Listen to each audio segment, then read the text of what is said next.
3일 동안 평안하셨습니까? 오늘도 수요예배에 나오신 여러분을 사랑하고 축복합니다. 옆 사람과도 인사하십시다. 오늘도 만나서 반갑습니다.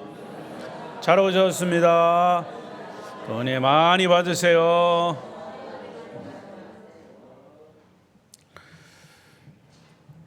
영상으로 예배하신 분들 중에도 주의 은혜가 함께 하시기를 바랍니다. 오늘 말씀의 주제는 화면에 있습니다. 다 같이 시작. 성령의 인도함을 받는 사람. 한 번 더. 성령의 인도함을 받는 사람. 제목은 이렇지만 부제목을 붙인다면 여러분 개개인마다 나는 성령의 인도함을 받는 사람인가, 이렇게 여러분 스스로에게 질문을 던지면서 오늘 말씀을 들으시기 바랍니다. 나는 성령의 인도함을 받는 사람인가? 성령 하나님은 우리 안에 거하시면서 우리의 모든 생각을 이끌고 계시다 그랬어요. 성령이 너희 안에 계심을 알지 못하느냐? 이렇게 바울은 질문했습니다. 예수 그리스도가 나의 구세주인 것을 내가 믿고 주님을 영접하면 그 순간 성령이 우리 마음에 들어오십니다. 왜냐? 성부, 성자, 성령은 하나이시기에 예수 그리스도를 영접하는 순간 성부 하나님, 성령님도 우리 안에 거하게 되십니다. 우리가 거룩한 삶을 살 수 있도록 성령은 우리의 모든 삶을 지배하고 계십니다. 그런데 지난 시간 제가 말씀드린 것처럼 성령은 인격이시기 때문에 성령이 우리 안에 계시더라도 내가 그 성령을 인정해야 합니다. 고백하고, 물론 성령께서 그렇게 하시도록 하지만 내가 그것을 안 하고 무시하고 입 딱 다물고 졸고 앉아 있으면 안 돼요. 성령을 무시하는 겁니다. 성령 인격이시기 때문에 막 억지로 막 이렇게 안 해요. 그러니까 내가 거룩한 삶을 살 수 있도록 성령은 우리의 모든 행동을 지배하시지만 지배함에 따라서 내가 거기에 또한 따라 살아야 되는 것이다. 그렇게 행동해야 되는 것이다. 이것이 성령을 모신 사람들의 특권이기도 하고, 때로는 그것이 발전하면 기쁨이기도 하고, 그것이 또한 영광이기도 합니다. 자, 12절을 보겠습니다. 12절 시작. 그러므로 형제들아, 우리가 빚진 자로 내 육신에게 져서 육신대로 살 것이 아니니라. 자, 여기 그러므로라고 하는 단어가 또 나옵니다. 제가 그러므로라고 하는 단어를 8장 1절에서 말씀했죠. 8장 1절은 그러므로 이렇게 시작이 됩니다. 그런데 1장 1절부터 11절까지 쭉 말씀하시다가 12절에 와서 또 그러므로 이렇게 얘기합니다. 자, 그러면 이 그러므로라고 하는 단어 속에는 뭐가 여기 들어있느냐? 이제는 자기 자신이 주인 돼서 육신의 욕심대로 살면 안 되고, 이제는 성령의 사람이 되었으니까 성령에게 빚진 자로서 성령의 인도함을 받고 살아야 할 책임이 있다. 이렇게 정리를 합니다.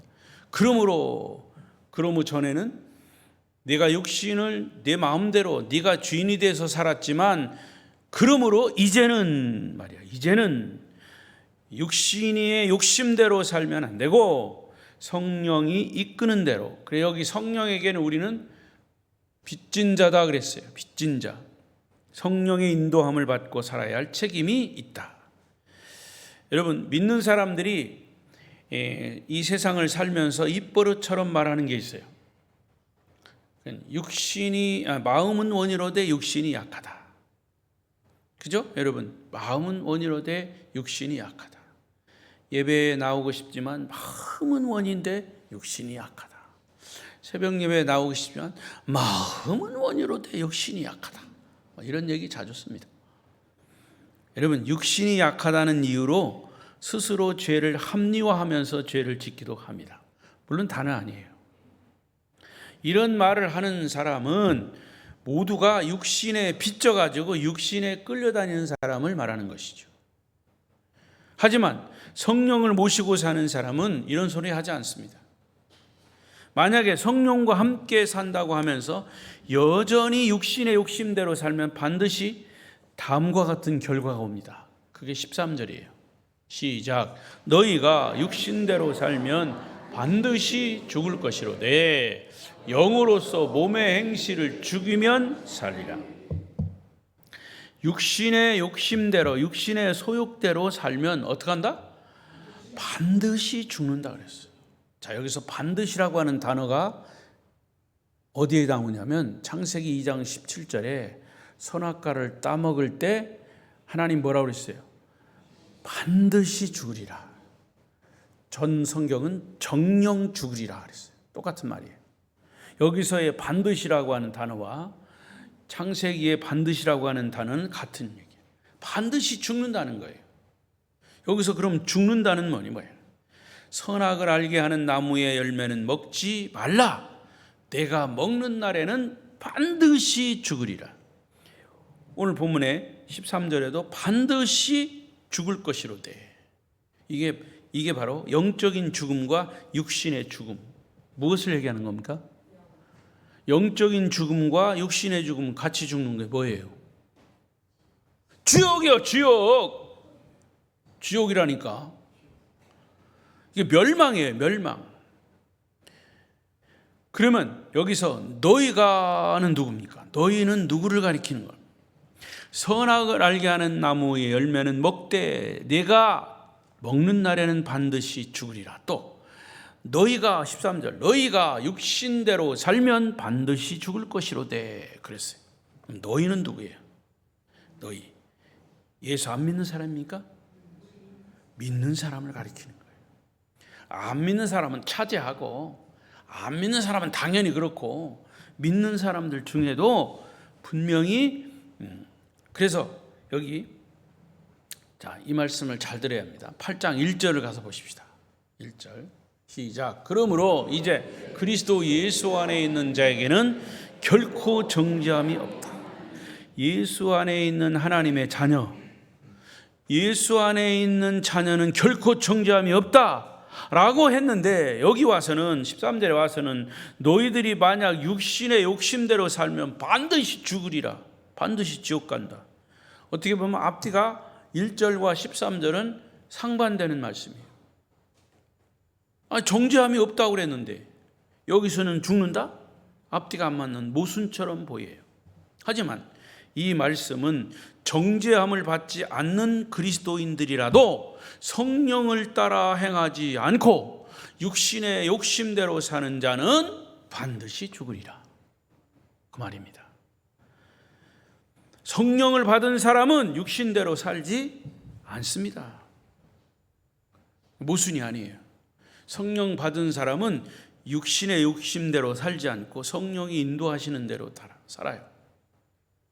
그렇다면 우리가 성령으로 사는 삶을 행동으로 증명할 수 있어야 합니다. 왜냐? 성령은 항상 우리를 행동하게 하십니다. 따라하십시오. 성령은 행동하게 하신다. 여러분이 이 예배 자리에 나오신 것도 여러분의 의지로 나온 것 같지만 성령께서 우리의 예배에 참여할 수 있도록 인도하신 겁니다. 동의하십니까? 그러니까 성령은 항상 우리를 행동하게 하시는 거예요. 14절을 보십시오. 14절 시작. 무릇 하나님의 영으로 인도함을 받는 사람은 하나님의 아들이야. 성령의 인도함을 받는 사람은 하나님의 아들이다. 여기서 인도함을 받는다라고 하는 뜻은 강제로 끌고 간다라고 하는 뜻이에요. 성령은 우리가 육신의 욕심대로 살던 시절에 잘 가던 곳 가지 못하게 합니다. 죄를 짓게 하던 그곳 못 가게 합니다. 꼭 가야 할 곳은 가기 싫어도 강제로 끌고 갈 만큼 강력하게 우리의 행동을 통제하시는 분이 성령이에요. 이게 성령의 끄는 힘은 아주 강력합니다. 아무리 우리가 버텨도 성령의 힘은 이길 수가 없어요. 그래서 육신의 욕심에 대해서 항상 우리는 아니요, 죄에 대해서 아니요 라고 대답할 수 있어요. 이것은 성령의 인도하심입니다. 그러므로 성령을 따라 행하는 사람은 우리 인생 삶의 핸들을 육신의 욕심대로 맡기지 않습니다. 성령의 인도하심대로 맡기는 거죠. 성령이 가라 하면 가고, 성령이 오라 하면 오고, 성령이 서라 하면 서는 사람이 되는 거예요. 이것이 성령을 따라 사는 사람의 실제적인 생활입니다. 13절을 말씀 다시 보겠습니다. 시작. 너희가 육신대로 살면 반드시 죽을 것이로되 영으로서 몸의 행실을 죽이면 살린다. 자, 성령의 사람은 성령으로 자기 몸의 행실을 죽인다 그랬어요. 여기서 죽인다라고 하는 말은 이 문법적으로 보면 현재 동사입니다. 한 번 죽이는 것으로 끝나지 않아요. 과거로 끝난 과거 동사가 아니에요. 날마다, 현재 동사라는 말은 날마다 죽는 반복적인 행위를 말하는 거예요. 여러분, 우리가 삶에서 경험하듯이 우리 육신은 아직 완전히 구원받은 온전한 상태가 아니기 때문에 온갖 죄악에 노출이 되어 있어요. 한 번 죄악의 충동을 받으면 그때마다 우리 몸 안에서 무서운 욕심이 계속 발동이 됩니다. 괜찮아, 먹어도 괜찮아, 괜찮다니까, 이번만 딱 한 번만 해, 그렇게 유혹하는 거예요. 괜찮아, 오늘 바쁘니까 안 가도 돼, 다음에 가. 야고보 1장 14절을 보십시오. 시작. 오직 각 사람이 시험을 받는 것은 자기 욕심에 끌려 미혹된다. 이것이 우리 육신의 약점이에요. 우리가 욕심대로 따라가다 보면 행실이 자꾸 나타나게 돼 있어요. 그러면 이렇게 자주 일어나는 우리 몸의 행실을 끊어버릴 구체적인 방법이 뭐냐? 우리 육신이 욕심을 따라 행할 때 그것을 어떻게 끊을 수 있을까? 자, 오늘 그 해답이 나와 있습니다. 첫째는 시작. 성령 하나님이 우리 안에 내주하신다는 사실을 확실히 믿어야 합니다. 목사님, 나 확실히 믿습니다. 아니에요. 그 사람이 확실히 믿는지 안 믿는지 입으로만 말해서는 안 돼. 그 사람이 행동으로 어떻게 나타나는가를 보아야 돼요. 11절을 보십시오. 시작. 예수를 죽은 자 가운데서 살리신 이의 영이 너희 안에 거하시면, 그리스도 예수를 죽은 자 가운데서 살리신 이가 너희 안에 거하시는 그 영으로 말미암아 너희 죽을 몸도 살리시. 여러분, 성령 하나님은 말씀으로 천지를 창조하신 창조의 영이십니다. 그래서 무엇이나 다 할 수 있는 전능하신 분이에요. 그래서 성령은 우리 삶에 역사하실 것이라고 우리가 믿는 만큼 우리에게 역사하는 겁니다. 우리가 안 믿으면 안 믿는 것만큼 돕지 않으세요. 아까 말씀드렸죠. 성령이 인격이시기 때문에 내가 인정하지 않으면 그대로 내 안에 그냥 계시는 거예요. 우리가 믿는 만큼 역사하시는 거예요. 우리가 믿지 않고 마음의 문을 딱 닫고 있으면 아무런 역사 일어나지 않습니다. 그래서 때로는 우리가 육신적으로도 찬송할 때 박수도 치고 이런 악기도 동원하고, 어떤 사람은 막 흥분을 만드는, 아니에요. 우리가 기쁠 때 어떻게 합니까? 가만히 있습니까? 이렇게 가만히 있어요. 기뻐? 예? 기쁨은요 정신이 버떡 나요. 예? 그러니까 기쁠 때 찬송하게 되고 내가 행동하게 되는 겁니다. 슬플 때 슬퍼, 아무 생각이 안 나고 그냥 슬퍼하는 거죠. 여러분, 그러니까 성령이 우리 안에 계시다라고 하는 것을 우리가 알고 그것을 인정하고 하면 성령이 우리 속에서, 그래서 성령의 9가지 열매 중에 첫 번째가 뭡니까?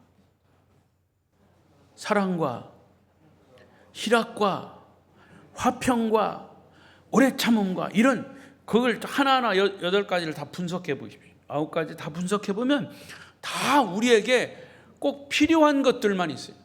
성령의 열매는 우리에게 슬픔을 준다? 없어요.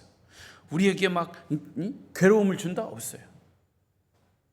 그래서 성령이 내 마음속에 계신 것을 인정하고 믿고 그것을 감격해 하면 우리에게 그런 열매들이 나오는 거예요. 만약 성령을 믿지 않으면 우리는 나 자신의 육신에게 날마다 패배할 수밖에 없어요. 여러분 안에 성령이 내주하심을 믿으시기 바랍니다. 두 번째는 시작. 나 자신의 누구인가를 철저하게, 자신의가 아니라 자신이, 나 자신이 누구인가를 철저하게 인식하라. 자, 나는 누구냐? 성령을 모신 사람이에요. 14절을 보십시오. 시작. 무릇 하나님의 영으로 인도함을 받는 사람은 하나님의 아들이라. 성령을 주인으로 모신 사람은 누구다? 하나님의 아들, 하나님의 딸, 하나님의 자녀라는 거죠. 그러니까 성령을 모신 사람은 일단 이렇게 신분이 바뀌는 거예요. 영광스러운 신분으로 바뀌는 거예요. 신분이 바뀌었는데도 그것을 스스로 인정하지 않으면 누가 우리를 우습게 할까요? 마귀가 우리를 우습게 알아요. 바뀐 신분을 쉽게 생각하거나 가볍게 생각하면 마귀 역시 우리가 하나님의 자녀의 신분을 가볍게 취급하고 무시합니다. 하지만 우리가 하나님의 자녀라는 정체성을 분명히 믿고 있으면 성령은 우리 안에서 너는 하나님의 자녀야, 너는 하나님의 딸이야, 너는 하나님의 아들이야 라고 항상 깨우쳐 주신다고 말해요. 그래서 우리는 그 성령의 소리에 귀를 기울이고 자부심을 가지고 믿음을 가져야 한다. 우리가 지하길로 빠질 때 성령은 우리에게 큰 소리로 바른 길로 가라고 말씀하십니다. 그 성령의 소리를 듣지 못하는 사람은 성령을 모셨다고 말할 수 없는 것이죠. 스스로 하나님의 자녀라고 말할 수 없는 거예요. 그래서 16절에서는 이렇게 말씀하십니다. 16절 시작. 성령이 친히 우리의 영과 더불어 우리가 하나님의 자녀인 것을 누가 증언한다? 성령이 증언하는 거예요. 성령의 사람은 잘못된 길로 들어섰을 때 성령께서 잘못된 길로 가고 있다고 말씀해 주신다는 거죠. 만일 그 소리를 못 들었다고 변명하면 성령의 사람이 아닌 거예요. 성령은 분명히 명확하게 들리도록 말씀하십니다. 하나님의 자녀인 우리에게는 명확하고 분명한 길이 제시되어 있어요. 어디? 성경이에요. 성경 66권은 성령의 사람들의 삶의 길을 제시하는 말씀으로 가득 차 있습니다. 자, 보십시다. 시편 119편 105절 시작. 주의 말씀은 내 발의 등이요 내 길의 빛이다. 성령은 우리에게 하나님의 자녀임을 말씀하시면서 너는 하나님의 자녀야, 그러므로 하나님의 자녀답게 살아야 한다고 항상 우리 안에서 가르쳐 주십니다. 그것이 때로는 기도할 때, 때로는 성경을 통해서 듣게 하십니다. 영의 귀를 열어 듣고 눈을 열어 보고 마음을 열어 깨닫는 그런 은혜가 있기를 바랍니다. 세 번째로 성령의 인도함을 받는 사람은 시작. 어떤 사탄의 유혹 앞에서도 단호하게 말하고 행동해야 합니다. 우리 안에 거하시는 성령은 사탄의 유혹이 올 때마다 단호한 태도를 취할 수 있어야 합니다. 성령은 애매하거나 단호하지 않은 태도를 기뻐하지 않아요. 누가 제일 기뻐하냐? 애매한 것은 마귀가 제일 기뻐해요. 하나님은 아담에게 네가 선악을 알게 하는 나무의 열매를 먹는 날에는 반드시 죽을 거야 이렇게 말씀했습니다. 그러나 사탄은 뭐라고 유혹합니까? 너희가 결코 죽지 아니하리라. 너희가 그것을 먹는 날에는 너희 눈이 밝아져서 하나님과 같이 되어 선악을 알 줄을 하나님이 아심이라. 이런 단호함이 없었습니다. 이게 유혹이에요. 하와는 하나님의 말씀을 듣고도 뱀의 유혹 앞에서 단호한 태도를 취하지 않았어요. 안 돼! 하나님이 반드시 죽는다고 그랬어. 안 돼! 라고 말해야 할 때 안 돼라고 말해야 합니다. 노! 라고 말할 때 노를 얘기합니다. 이 정도는 괜찮을 거야. 아마 꼭 그래야만 돼? 하나님도 이 정도는 봐주실걸? 여러분, 아주 애매모호하게 반응해서는 안 됩니다. 여러분, 신앙생활도요, 양다리 걸치고 세상은 한 다리, 교회 한 다리, 이리 갈까 저리 갈까, 차라리 돌아갈까, 여러분, 애매한 사람이 제일 힘들어요. 저 충청도 사람이지만요, 충청도 사람들이 참 애매합니다. 애매해요. 사람마다 다 다르겠지만, 그러나 여러분, 신앙에 대해서는 우리가 단호함이 필요합니다. 저나 여러분 모두 한두 가지 약한 점이 다 있어요. 아킬레스건이라고 그러죠. 신앙의 아킬레스건. 그 남자는 여자라면 사족을 못 써. 또 그 여자는 남자라면 오금을 못 펴. 이게 이성에 약한 사람이에요. 명예에 약한 사람이 있어요. 무슨 모임만 있으면 자기가 다 회장해야 돼. 안 하고는 못 배겨. 거짓말을 섞으면서 그냥 그래서 회장을 해야 돼요. 직성이 풀려. 명예의 아킬레스건. 노는 데 약한 사람이 있어요. 노세 젊은 옷에 늙어지면 못 노나니. 노는 거에 약한 사람. 여러분, 체면칠에 약한 사람이 있어요. 그래서 교회도 자기 체면 구겨질까 봐 못 나오는 사람 셌어. 그리고 그냥 지옥 가는 거예요. 체면 때문에. 우리 한국 문화는요, 체면 문화예요. 체면. 그 체면 때문에 양반도 비가 내려도 우산 안 쓰고, 또 지름길이 있어도 대로 행이고, 이게 다 체면 문화입니다. 체면 때문에 지옥 가는 거예요, 여러분. 예수를 믿어도 돈에 아주 약한 사람이 있어요. 설교의 은혜는 혼자 다 받고 감사헌금하라고 하면 벌벌벌 떠는 사람이 있어요. 이게 돈에 약한 사람. 친구에 약한 사람이 있어요. 주일이면 교회 가는 것도 다 알면서 친구가 꼭 그 시간에 전화해가지고 어디 놀러 가자 그러면 거기 득달같이 가는 거예요. 친구에 약한 사람. 가족관계에 약한 사람. 친구가 하나님보다 위에 있고 가족이 하나님보다 위에 있어요. 여러분, 친구가 우상이고 가족이 우상이에요. 자녀가 우상이에요. 누구나 다 이와 같은 약점이 한두 가지씩 있다. 아킬레스건이에요.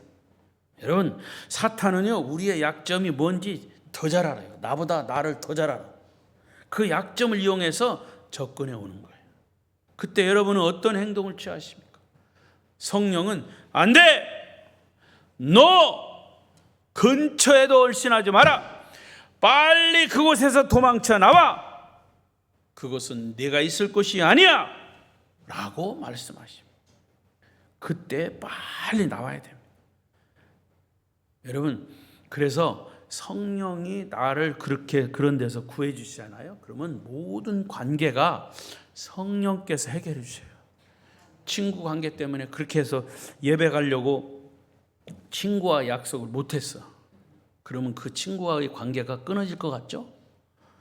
여러분, 돈에 약한 사람, 거기에 넘어가면 결국에는 돈과 함께 망하지만 성령의 이끌림을 받아서 가면 틀림없이 그 문제를 성령께서 해결해 주셔요. 왜 아멘 소리가 왜 기어들어가? 동의하십니까?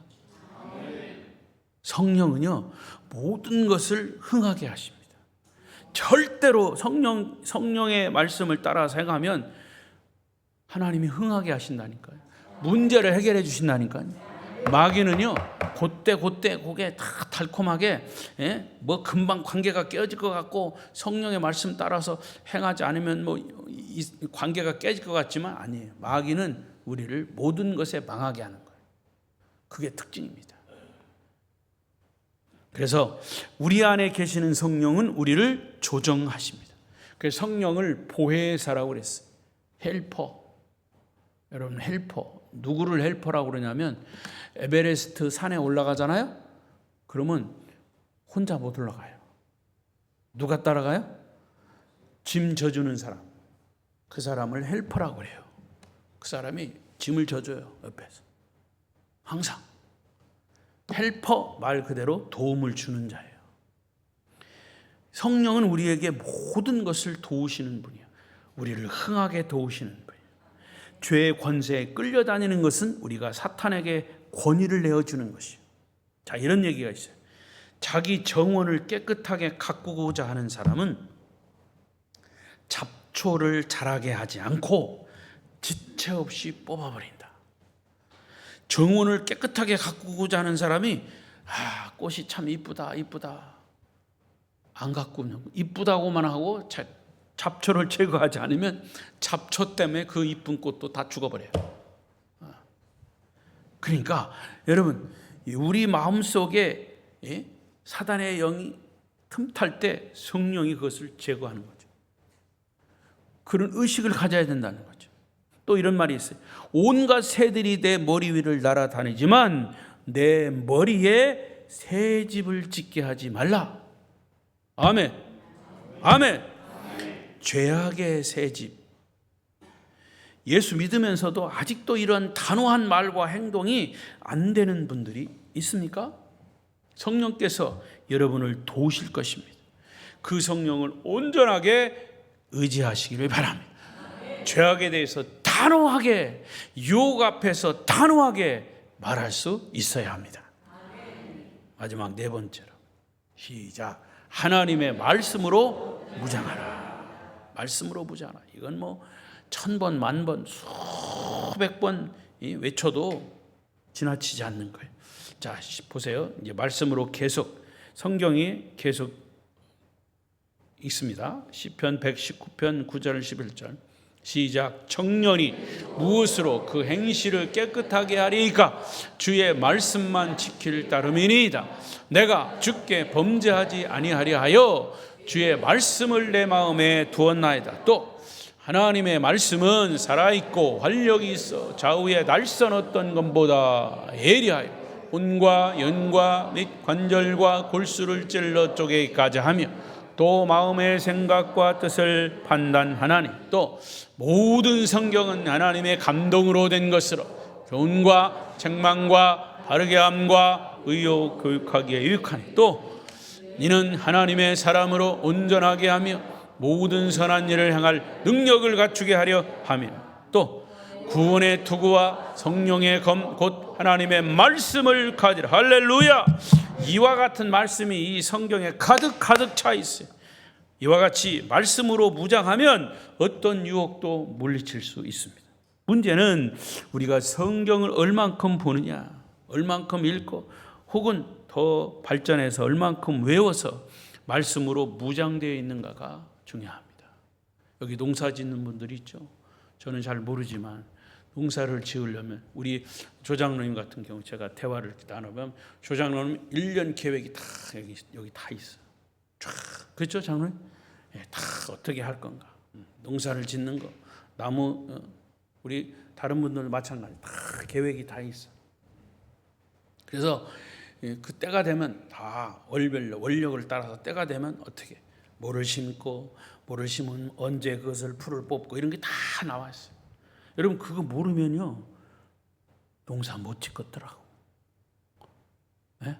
저 같은 경우도 농사는 아니지만 내가 여기 온 첫 해에 뒤에 뜰이 있어가지고 우리 집사람하고 막 이것도 심고 저것도 심고 의욕을 가지고 했어.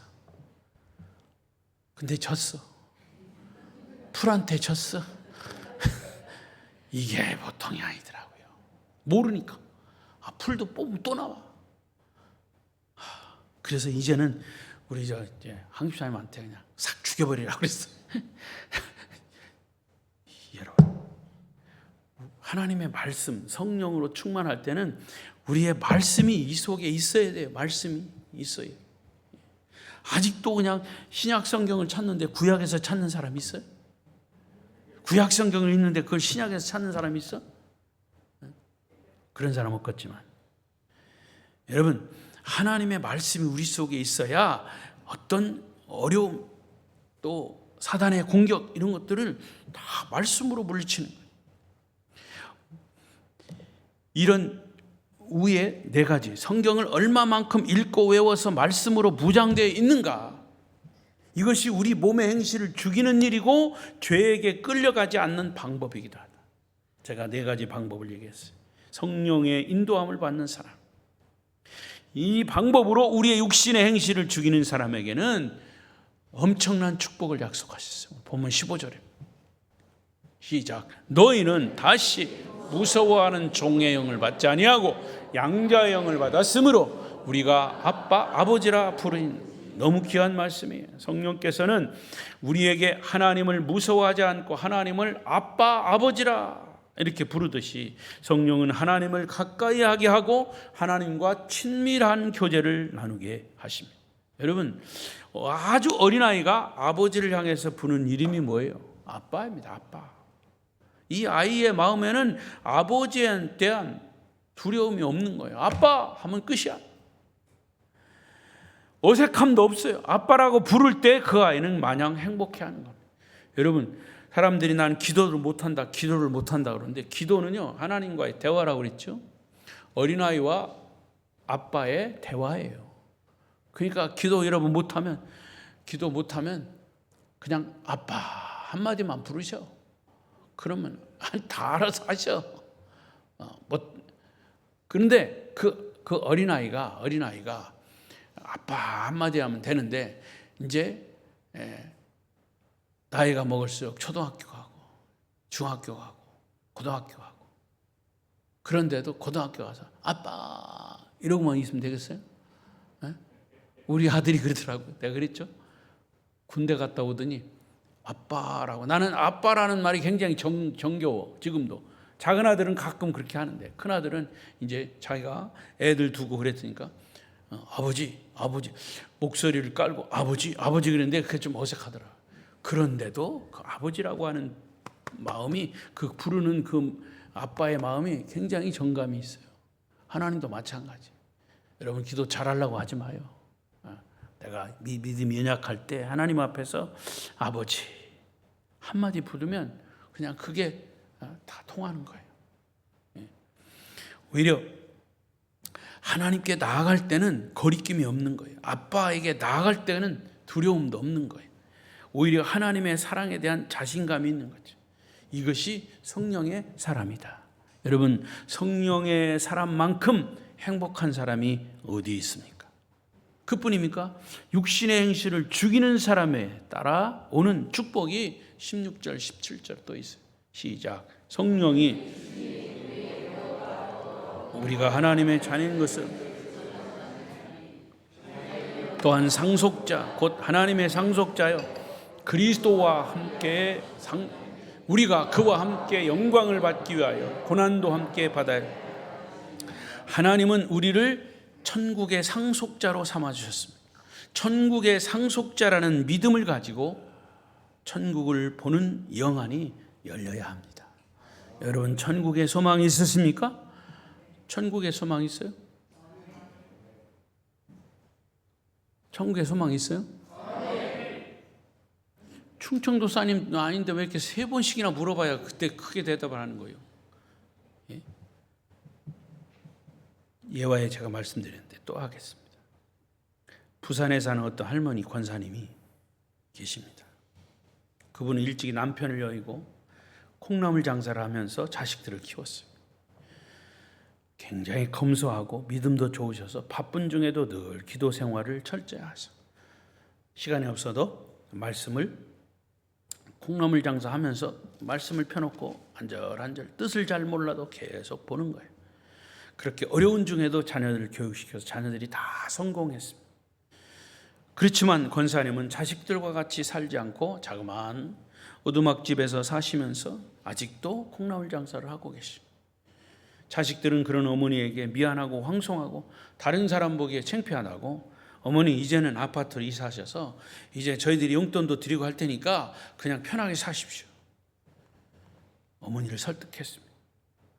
하도 졸라대니까 어느 날 자녀들을 다 모아놓고 야 너희들이 그렇게 원하니까 나를 위해서 집을 하나 지어줘라. 내가 원하는 집은 이런 집이야. 바닥은 반드시 유리로 깔아야 되고 기둥은 꼭 12개를 세워야 한다. 그리고 그 기둥의 밑바닥은 반드시 보석을 깔아야 한다. 그 보석의 색깔이 다 달라야 하고 문은 꼭 12개를 만들어야 하나. 할 수 있냐? 자식들은 어머니 지금 농담하세요. 그런 집을 우리가 어떻게 짓습니까? 그러자 권사님이 하시는 말씀. 그렇게 짓지 못하면 이제 그만둬라. 그런 소리 그만해. 나는 그런 내 집이 지금 천국에 있다. 나는 곧 그곳으로 이사 갈 거야. 나는 하나님께 그 집을 상속받아 놨기 때문에 나는 그 집으로 갈 거야. 할렐루야. 여러분, 그 권사님의 소박한 삶 속에도 위축되지 않고 자식들에게 기대지 않고 당당하게 사셨던 삶의 비밀이 뭐냐?